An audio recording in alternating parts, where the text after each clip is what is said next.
Alright, so this one is a big one, and I feel called to share this one today. Also, why it's important to know what do you believe as a client receiving energy work, and it's also important to know, to a degree, what the healer believes as well. Healers are human. It is best to be objective as a healer. However, there's going to be a little bit of subjectivity because we do have our belief systems that guide our healing arts practice, right?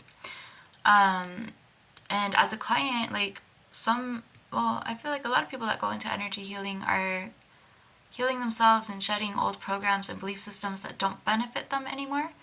And so it can be a little bit confusing when you first start receiving energy work because the healer is going to maybe drop words on you like chakras, meridians, past lives, entities, thought forms, demons, angels. There's so many terminologies out there, right?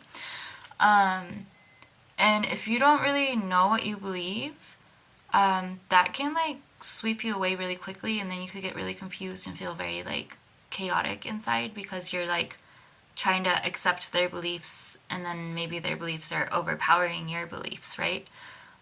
Which you don't want that. And it's okay as you're shedding to change beliefs over time. That's totally fine. Maybe a healer drops some insight on you with some terminologies, and then you research the terminologies and you resonate, and you're like, all right, I can roll with that. That's totally cool too. However, it's just important to know what you believe. In the beginning of my healing journey, when I was on the receiving end, I did believe in demons because I was shedding Catholicism and religious programming.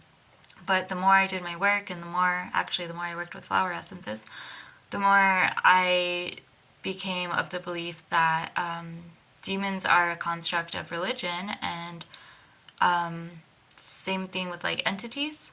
And now I'm of the belief system that these things that people call demons and entities are actually self-created thought forms or collective consciousness created thought forms. So it's all mind energy. And that makes it less spooky and scary to me. And so now when I hear demons, I don't feel fear in my body anymore.